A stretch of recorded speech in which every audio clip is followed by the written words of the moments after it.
출애굽기 14장 10절부터 14절, 우리 각 가정에서도 함께 소리내어 합독하겠습니다. 시작. 바로가 가까이 올 때에 이스라엘 자손이 눈을 들어본즉 애굽 사람들이 자기들 뒤에 이른지라. 이스라엘 자손이 심히 두려워하여 여호와께 부르짖고 그들이 또 모세에게 이르되 애굽에 매장지가 없어서 당신이 우리를 이끌어내어 이 광야에서 죽게 하느냐? 어찌하여 당신이 우리를 애굽에서 이끌어내어 우리에게 이같이 하느냐? 우리가 애굽에서 당신에게 이른 말이 이것이 아니냐? 이르기를 우리를 내버려 두라. 우리가 애굽 사람을 섬길 것이라 하지 아니하였더냐? 애굽 사람을 섬기는 것이 광야에서 죽는 것보다 낫겠노라. 모세가 백성에게 이르되 너희는 두려워하지 말고 가만히 서서 여호와께서 오늘 너희를 위하여 행하시는 구원을 보라. 너희가 오늘 본 애굽 사람들을 영원히 다시 보지 아니하리라. 여호와께서 너희를 위하여 싸우시리니 너희는 가만히 있을지니라. 아멘.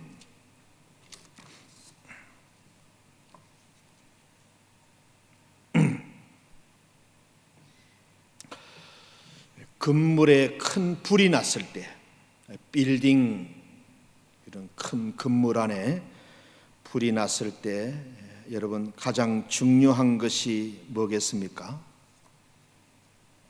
사무실에 앉아서 일을 하고 있는데 갑자기 비상벨이 울리면서 화재가 발생했습니다. 아래층에서부터 복도를 타고 검고 짙은 연기가 올라옵니다. 이때 가장 중요한 것이 뭘까요?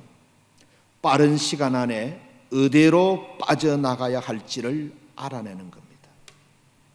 빠른 시간 내에 어디로 빠져나가야 할지 비상구를 알아내는 겁니다. 이게 평소에는 얼마든지 할 수 있을 것 같고 그런 상황이 닥치면은 대피할 수 있을 것 같은데 실제로 그 상황을 만나면 결코 쉽지 않습니다. 골든 타임이라는 말이 있습니다. 골든 타임. 긴박한 사고가 났을 때 인명을 구조할 수 있는 초반의 중요한 시간을 말합니다. 지금 우리나라는 큰 위기에 빠져 있지만 겉으로 보기에는 평온한 것 같습니다.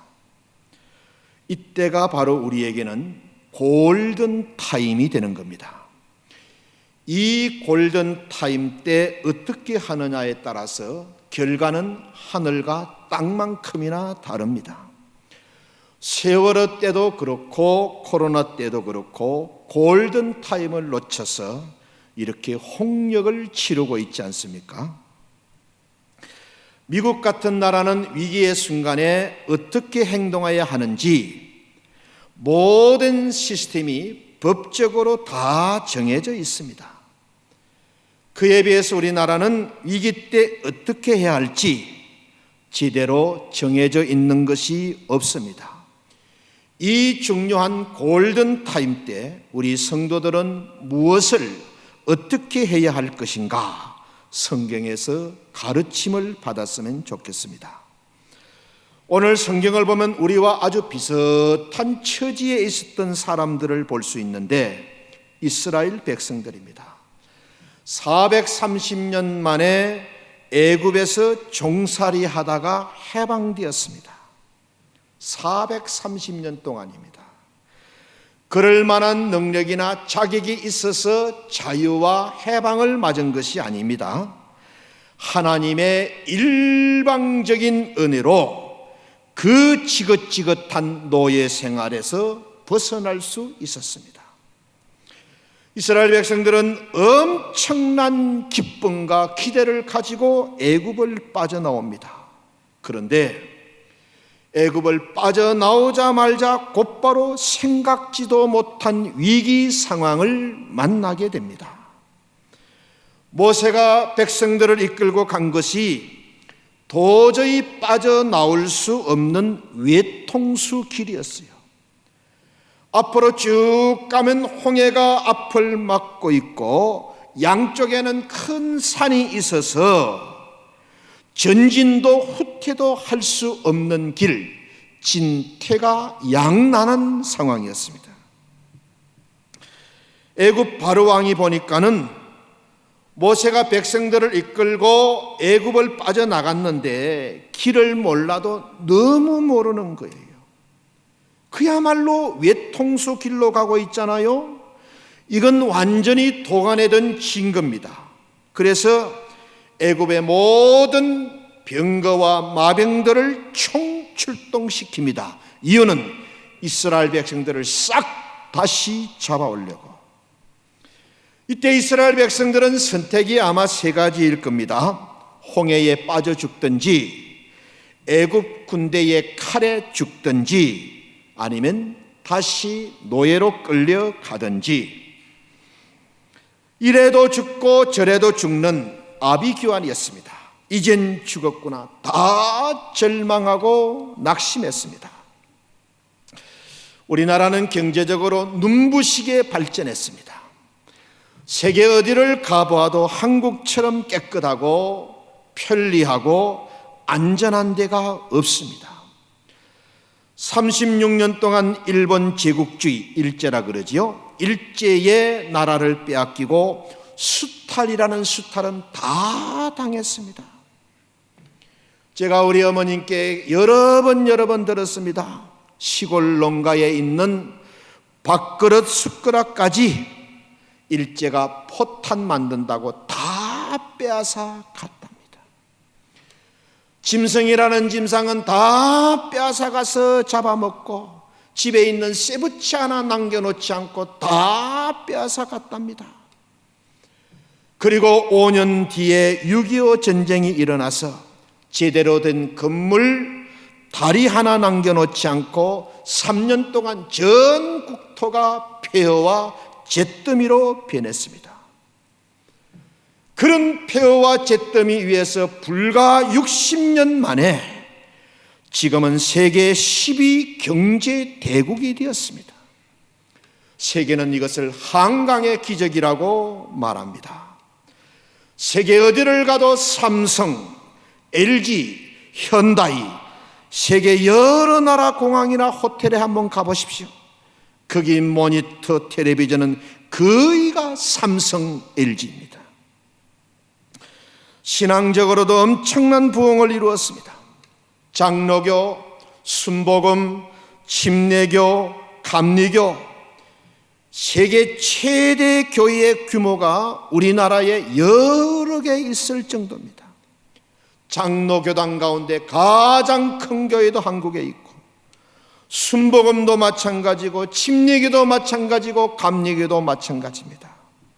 그런데 지금 우리나라는 빠져나올 수 없는 외통수 길에 걸려 있습니다. 북한은 종잡을 수 없는 지도자가 정권을 잡고 핵무기로 가장 잘 지내야 할 이웃 국가들에게 깡패짓을 하고 있습니다. 동족의 마음으로, 좋은 마음으로 북한을 도왔지만 결국은 쏟고 이용만 당하고 말았습니다.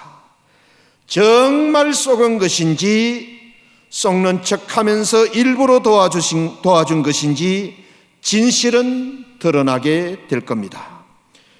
북한이 핵시설을 폐기하겠다고 했지만은 그동안 핵무기만 더 만들었지 않습니까? 지금 우리는 개인이 잘 살고 못 살고의 문제를 떠나서 나라 전체가 다시 일어설 수 있느냐, 아니면 끝없는 낭떠러지로 떨어지느냐 하는 갈림길에 서 있습니다. 온 나라가 네 편 네 편으로 나누어져서 서로 벽을 치고 살아갑니다. 거기다가 예상치도 못했던 코로나 때문에 기업과 산업 현장이 곤두박질을 치고 있습니다. 만일 우리가 이 시기를 잘 넘겨서 정치와 경제 또 사회가 다시 안정되면 정말 다행이고 대성공입니다. 우리는 위대한 대한민국이 될 것입니다. 과연 그 길이 있을까요? 하나님의 말씀에서 그 답을 찾았으면 좋겠습니다.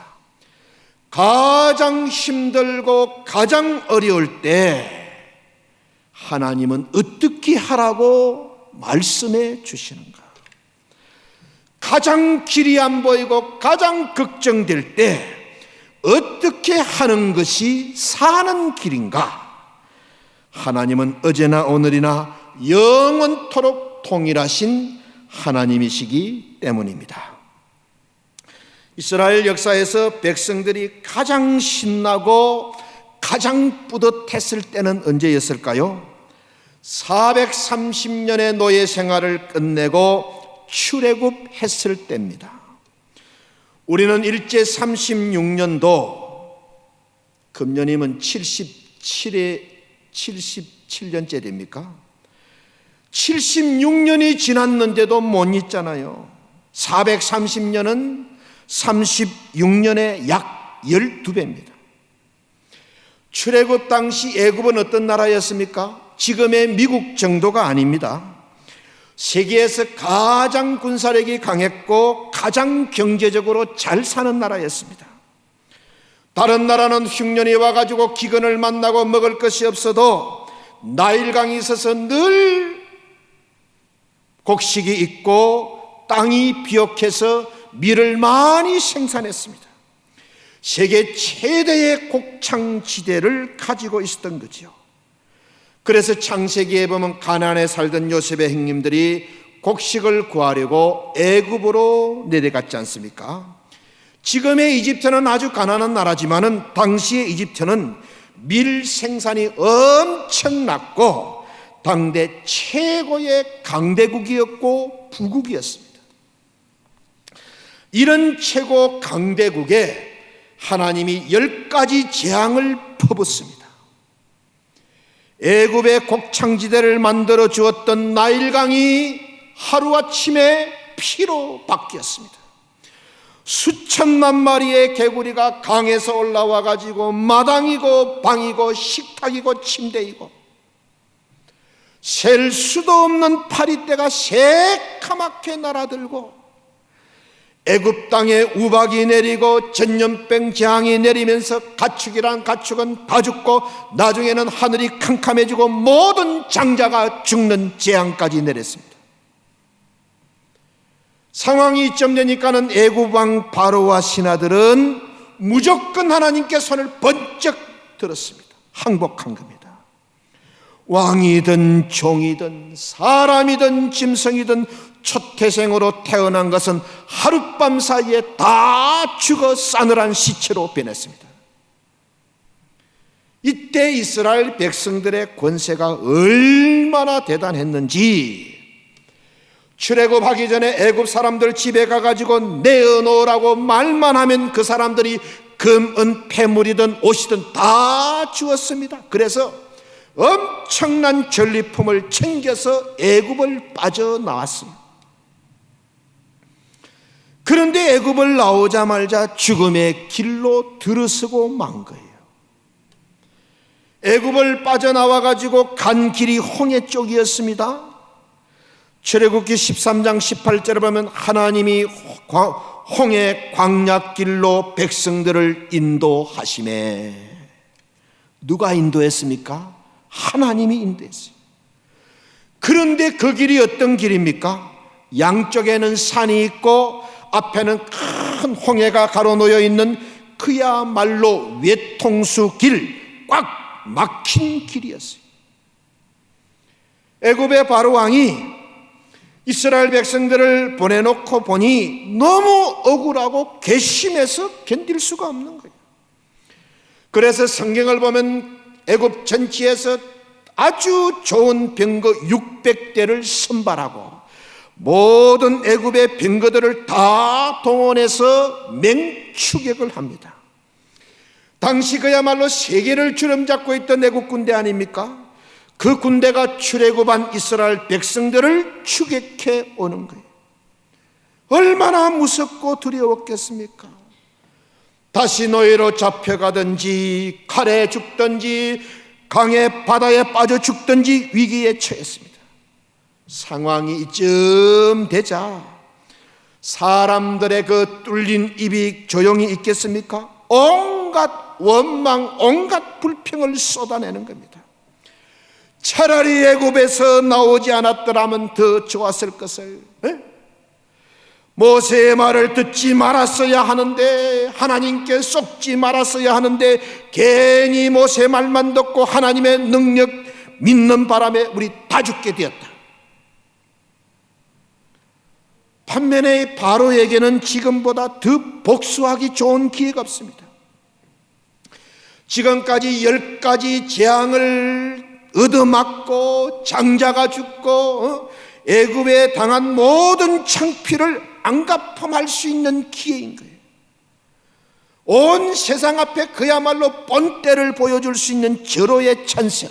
그래서 맹추격을 합니다.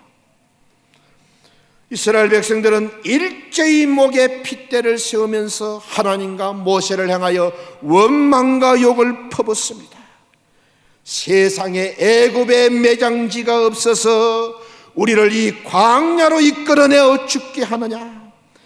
어찌하여 네가 우리를 애굽에서 이끌어내어서 이 험한 꼴을 당하게 하느냐? 성경이니까는 이렇게 점잖게 기록되어 있지, 백성들이 실제로는 어떻게 말했겠습니까? 온갖 욕을 퍼붓고 저주를 퍼부었을 겁니다. 평소 삐딱한 사람들은 아주 살판났을 겁니다. 당장 죽게 되었는데 가만히 있겠습니까? 불평 많고 남 탓하기 잘하는 사람은 아주 인생 특기 살리는 겁니다. 성질 급한 사람은 벌써 바다에 뛰어들었든지 자기 칼로 자기 배를 갈랐을지도 모릅니다. 지금 우리나라는 아직 최후의 위기는 오지 않은 것 같습니다. 조금만 더 위험한 상황이 벌어지면 어떻게 될지 아십니까? 극단적인 이판사판의 행동을 하게 될 것입니다. 지금 인도네시아 정부가 가장 경계하는 것이 폭동이 일어나는 것이라고 하지 않습니까? 그러나 우리 믿는 사람들은 꼭 알아야 됩니다. 모든 것이 하나님 손에 달려 있다. 전쟁은 하나님의 허락 없이는 절대로 일어날 수 없다. 그 전쟁의 결과도 하나님 손에 달려 있다. 하나님 허락 없이는 참새 한 마리도 떨어지지 않는다는 약속을 해 주셨잖아요. 이때가 바로 하나님을 붙잡아야 할 때, 바로 이 상황이 하나님의 모든 능력, 하나님의 은혜를 우리에게 끌어와야 할 때입니다. 모세라고 해서 남다른 배짱을 가졌을까요? 모세라고 해서 하나님의 모든 계획을 다 알고 있었을까요? 아닙니다. 잘 들으세요. 모세가 가진 것이 있다면 오직 하나님의 말씀에 대한 체험밖에 없습니다. 하나님의 말씀을 경험한 체험밖에 없어요.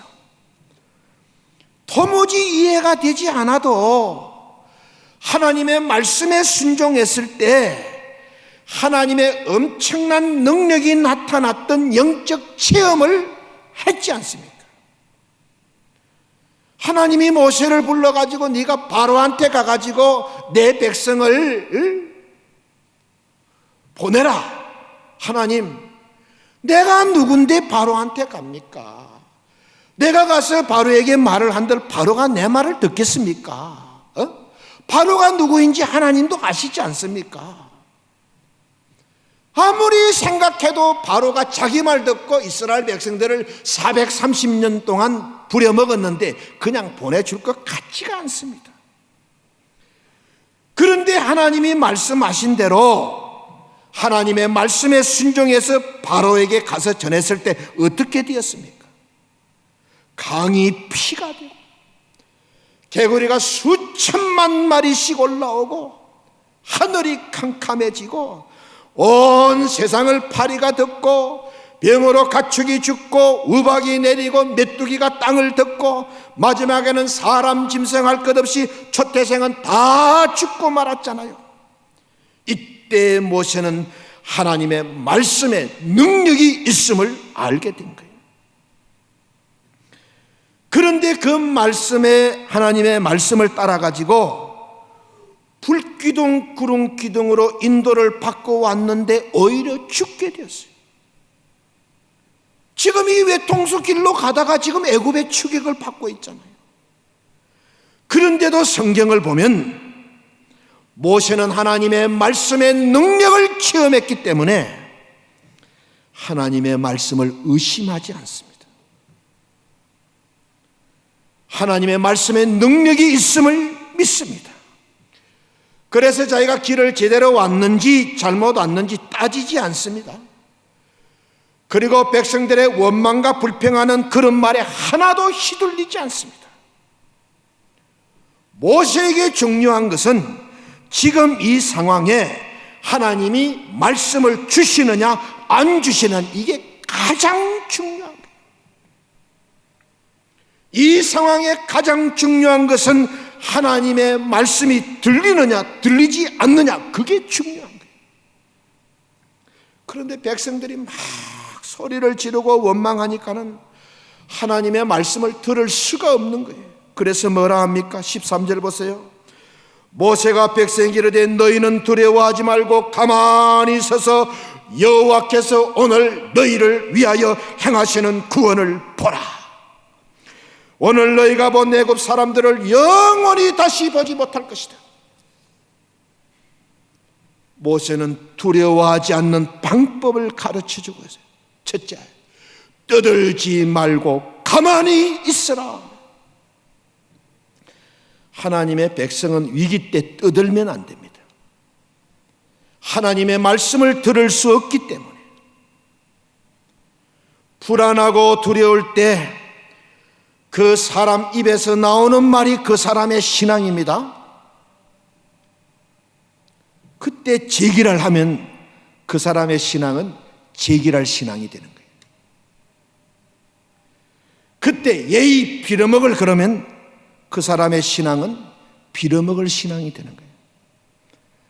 그때 치아뿌라, 그 사람의 신앙은 치아뿌라 신앙이 되는 거예요.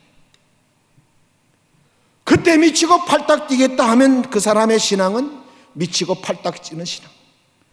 그때 예의씨, 그 사람 신앙은 예의씨 신앙.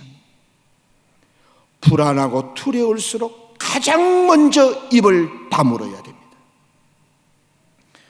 백성들이 모세에게 네가 우리를 죽이려고 애굽에서 끌어내었느냐, 애굽에 매장지가 없어서 우리를 이렇게 끌어내었느냐, 이게 바로 그들의 신앙이었어요. 어떤 신앙입니까? 죽으려고 환장하는 신앙, 골로 가고 싶어 환장하는 신앙. 하나님은 위기 때 우리가 내뱉는 모든 말을 다 듣고 계십니다. 성도들이 모여서 원망하는 말, 뒤에서 하는 말을 다 듣고 계십니다. 이 말이 내 신앙이고 내 믿음입니다. 이 말 때문에 실컷 믿어놓고 실패합니다. 이 말 때문에 다 까먹고 다 잃어버립니다. 두려워하지 않는 방법, 떠들지 말고 가만히 있는 것. 두 번째는 하나님이 행하시는 일을 조용히 지켜보는 겁니다. 이 상황을 하나님이 어떻게 수습하시는지, 하나님께서 우리의 살 길을 어떻게 열어주시는지 모든 주도권을 하나님께 맡기고 끝까지 믿음으로 지켜보는 겁니다. 물론 그 과정과 해결책이 내 마음에 들지 않을 수도 있습니다. 내 생각과 다를 수 있습니다. 나에게는 이해가 되지 않을 수도 있습니다.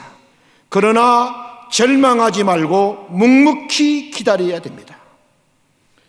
우리가 때때로 하나님의 뜻이라고 믿고, 하나님의 뜻이라고 믿고 나름대로 사업도 시작하고 직장도 옮기고 누군가와 교제를 했는데 도무지 길이 보이지 않을 때가 있습니다. 그때 어떻게 해야 됩니까? 주도권을 하나님께 넘겨드리고 하나님이 하시는 일을 지켜보아야 합니다. 하나님이 내 생각과 방법대로 일하시기를 재촉하지 말고 끊임없이 하나님의 말씀으로 나를 설득하고 나를 건면하면서 믿음으로 기다려야 됩니다. 성경을 통해서 우리가 발견할 수 있는 가장 분명한 사실은 하나님은 믿음으로 자기를 바라보는 사람을 절대로 버리지 않으신다는 것. 믿음으로 끝까지 자기를 바라보는 사람을 하나님은 반드시 찾아와 주시고 만나 주시고 도와주시고 지켜주신다는 것. 특별히 하나님은 대적하는 자들을 그냥 두시지 않고요, 그들과 싸우십니다. 그래서 14절을 보면 여호와께서 너희를 위하여 싸우실 것이다. 한 걸음 더 나아갔어요. 오늘 너희가 본 애굽 사람들을 영원히 다시 보지 못할 것이다. 이게 하나님이 싸워주시는 싸움의 특징입니다. 이 두 마디 말을 듣고 떠들지 말고 가만히 있으라. 하나님이 행하시는 일을 조용히 지켜보라. 이 두 마디 말을 듣고 이스라엘 백성들이 좀 진정이 됩니다. 모세의 말이 이스라엘 백성들을 진정시킨 거예요. 여러분, 이게 믿음입니다. 하나님의 말씀을 듣고 좀 마음이 진정되고 좀 덜 떠들고 좀 입을 다물고 그동안 베풀어 주셨던 은혜를 기억하면서 조용히 하나님을 기다리고 신뢰하면서 기다리는 것이 이게 믿음입니다. 어떤 사람은 아무리 이야기를 해도 끝까지 자기 주장만 합니다. 믿음이 없는 사람이고 하나님이 없는 사람입니다. 백성들이 조금 잠잠해지자 드디어 하나님이 가야 될 방향을 제시해 주시는데 그건 뭐냐? 앞으로 나가는 것. 앞에 뭐가 있습니까? 홍해가 있는데 앞으로 나가는 것. 그러면서 아주 특이하게 행동을 하라고 가르칩니다. 16절 앞부분 보면 지팡이를 들고 손을 바다 위로 내밀어 그것이 갈라지게 하라. 지팡이를 들고 손을 바다 위로 내밀어 바다가 갈라지게 하라. 여기 지팡이는 하나님의 약속을 의미합니다. 하나님의 능력을 의미합니다.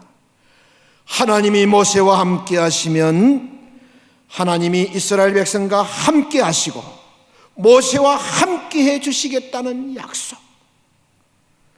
사실 모세가 가진 것이라고는요, 지팡이밖에 없습니다. 마른 나무 지팡이, 손때 묻은 지팡이 하나밖에 없습니다. 가진 것이라고는 하나님의 말씀밖에 없습니다. 여러분, 가장 확실한 것은 하나님의 말씀입니다. 말씀은 절대로 우리를 속이지 않습니다. 오직 하나님의 말씀이 모세가 가진 전 재산이었어요. 우리 성도님들, 돈을 믿지 마세요. 돈이 여러분을 속일 것입니다. 돈으로 다 될 것 같지만 돈으로 안 되는 일이 얼마나 많습니까? 사회적인 지위도 믿지 마세요. 그것이 언젠가는 여러분을 속일 것입니다. 손을 앞으로 내밀 때 어떤 일이 일어났느냐? 전무후무한 일이 일어났습니다. 하나님의 말씀 그대로 바다가 갈라지기 시작. 21절 모세가 바다 위로 손을 내밀매 여호와께서 큰 동풍이 밤새도록 바닷물을 물러가게 하시니 물이 갈라져 바다가 마른 땅이 된지라. 지팡이를 들고 말씀에 순종해서 손을 내미는 순간에 강한 동풍이 불면서 바다가 갈라지기 시작한 거예요. 사람들이 이해할 수 없는 표현으로 기록되어 있습니다. 바다에 아주 특이한 물벽이 생긴 겁니다. 그 어떤 이론으로도 설명할 수 없는 현상이 일어난 거예요. 어마어마한 힘이 작용해서 바다를 벽처럼 서게 했고 그 가운데 길이 생기게 된 겁니다. 앞으로 나갈 수 없었던 이스라엘 백성들, 그야말로 진퇴양난의 위기에 처했던 이스라엘 백성들을 위해서 하나님이 어떻게 역사했습니까? 지금까지 행하셨던 10가지 재앙보다 더 강한 능력으로 바다를 갈라지게 만들었습니다. 바다를 갈라 길을 내시고 깊은 바다를 마른 땅처럼 밟고 건너게 하신 거예요. 하나님에게는 우리가 생각하지 못한 길이 있습니다. 하나님에게는 우리가 생각하지 못하는 길이 있고 방법이 있고 지혜가 있고 능력이 있습니다. 언제 그 길이 보이느냐? 우리의 모든 방법이 다 끝났을 때, 이젠 죽었다고 생각될 때, 그때가 하나님의 능력이 역사하실 때입니다. 이때 한 가지 주의할 점이 있어요. 하나님은 우리의 방법이 다 끝났다고 해서 당장 곧바로 하나님의 길을 보여주지 않으십니다. 그리 되면 내가 잘나서 그렇게 된 줄 알기 때문에 하나님을 빨리 잊어버립니다. 그래서 하나님은 우리가 다 끝난 후에도 상당히 기다리게 하십니다. 이때는요, 거의 죽을 지경입니다. 거의 초죽음이 되는 시간입니다. 애국 군대는 병거를 몰고 달려오고 이스라엘 백성들은 걸어서 바닷길을 건너갑니다. 걷는 사람하고 달리는 병거가 이게 속도가 다르니까는 점점 간격이 좁혀집니다. 백성들이 불안해지는 거예요. 그러자 여호와의 사자가 백성들 뒤로 갑니다. 지금까지는 앞에서 이스라엘을 인도해 주셨는데 이제는 뒤로 가서 애국 군대의 추격을 막아주었어요. 어떤 방법으로 막아주었느냐? 애국 군대 앞을 어둡게 만드는 거예요. 그리고 자꾸 병거 바퀴가 빠지게 하는 거예요. 이 휠이 바퀴가 그냥 빠져버리니까 병거가 그냥 처박히고 그냥 구부러지고 뒤에 병거가 또 덮치게 되고, 애국 군대가 아무리 빨리 추격하려고 해도 길이 어둡고 바퀴가 자꾸 빠지니까는 빨리 따라올 수가 없는 거예요. 여러분, 이것이 하나님께서 적들에게, 우리의 적들에게 행하시는 방법입니다. 애국 군대는 집요했습니다. 겁도 없이 바다 안까지 따라 들어왔잖아요. 백성들이 다 건넌 후에 하나님은 모세에게 다시 손을 내밀라고 하십니다. 그랬더니 바다가 합쳐져서 애굽의 마병이 다 몰살을 당하고 만 거예요. 세계를 호령하던 애국 군대가 고기밥이 되고 만 겁니다. 한순간에 천하의 애국 군대가 수장되고 말았던 겁니다. 사랑하는 성도 여러분, 물론 우리는 이스라엘 백성은 아닙니다. 그러나 하나님은 어제나 오늘이나 동일하신 분입니다. 지금은 잠잠히 하나님이 하시는 일을 바라보아야 할 때입니다. 약속의 말씀을 붙들고 손을 내밀어 기도해야 할 때입니다. 그 어느 때보다도 말씀과 기도에 힘써야 할 때입니다. 그때 바다를 갈라 길을 내셨던 하나님, 그때 이스라엘 백성들을 지켜주셨던 하나님이 우리도 지켜주실 줄 믿습니다. 우리에게는 피할 길이 준비되어 있습니다. 함부로 내 생각대로 말하거나 떠들지 마시기를 바랍니다. 그 길은 깊은 바닷속에 있었음을 잊지 마시기 바랍니다. 바다 때문에 죽을 줄 알았는데 바다 때문에 살게 된 거예요. 바다 때문에 망할 줄 알았는데 바다 때문에 승리하게 되고, 바다 때문에 끝일 줄 알았는데 바다 때문에 일어서게 된 겁니다. 이것이 하나님이 일하시는 방법입니다. 반면에 애국 군대는 홍해 때문에 자기들이 승리할 줄 알았어요. 홍해 때문에 이스라엘 백성들을 다 사로잡아 다시 끌어올 줄 알았어요. 그런데 홍해 때문에 다 망하고 죽고 말았잖아요. 이스라엘 백성들은 똑같은 홍해 때문에 자기들이 죽을 줄 알았어요. 그런데 홍해 때문에 살고 승리했습니다. 똑같은 어려움이지만은 약속의 말씀을 붙들고 기도하는 사람에게는 홍해 때문에 이기고 승리하게 되고, 애굽 백성들에게는 홍해 때문에 망하고 죽게 되는 것입니다. 이것이 하나님의 지혜고 하나님의 능력입니다. 누가 이런 도움과 능력을 입을 수 있겠어요? 말씀을 붙드는 사람, 말씀을 붙들고 하나님의 구원을 끝까지 믿음으로 기다리는 사람에게 하나님은 지혜와 능력이 되어 주십니다. 지금 우리는 코로나 상황이라는 굉장히 어려운 상황을 만나고 있습니다. 공장들이 다 멈추어 서고요, 산업이 곤두박질을 치고, 작은 회사도 어렵지만은 국가도 말할 수 없는 어려운 가운데 있습니다. 어떻게 보면 그야말로 진퇴양난에 있는 이스라엘 백성 상황입니다.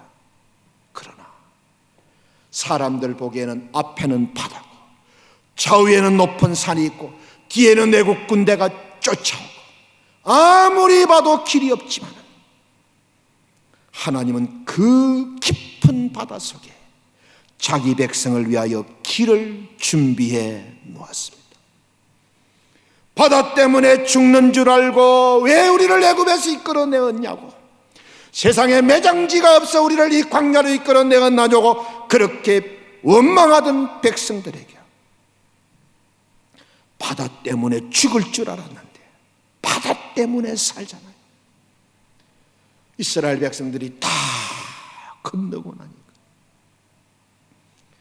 그 홍해의 애국 군대가 다 들어서고 다시 홍해를 흐르게 함으로써 애국 백성들을 다 하나님이 다시는 보지 못하도록 영원히 고기밥으로 만들어 버렸어요.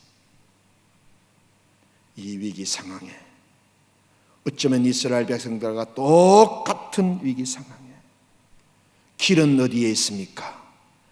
하나님께 있습니다. 지금 이 어려운 상황, 이 힘든 상황, 여기에 길이 감춰져 있고 여기에 하나님이 예비하신 길이 있음을 믿고 끝까지 말씀을 붙들고 하나님의 구원을 바라보시는 믿음의 성도들이 다 되시기를 예수님의 이름으로 간절히 축원드립니다. 아멘. 기도하겠습니다. 하나님, 죽었다고 생각한 거기에 길을 내셔서 자기 백성들을 살려주셨습니다. 우리에게 가장 필요한 것은 코로나 해결도 돈도 아님을 믿습니다. 하나님에 대한 믿음, 말씀에 대한 흔들리지 않는 믿음임을 압니다. 사람의 끝이 하나님의 시작임을 믿습니다. 아무리 어렵고 힘들어도, 아무리 길이 없고 앞이 안 보여도 바로 거기에 하나님이 예비하신 길이 있음을 알고 믿게 하여 주옵소서. 하나님을 믿는 사람에게는 위기가 기회임을 알게 하시고 모든 것이 합력하여 선을 이루는 것을 믿게 하여 주옵소서. 예수님의 이름으로 감사하며 기도드립니다. 아멘.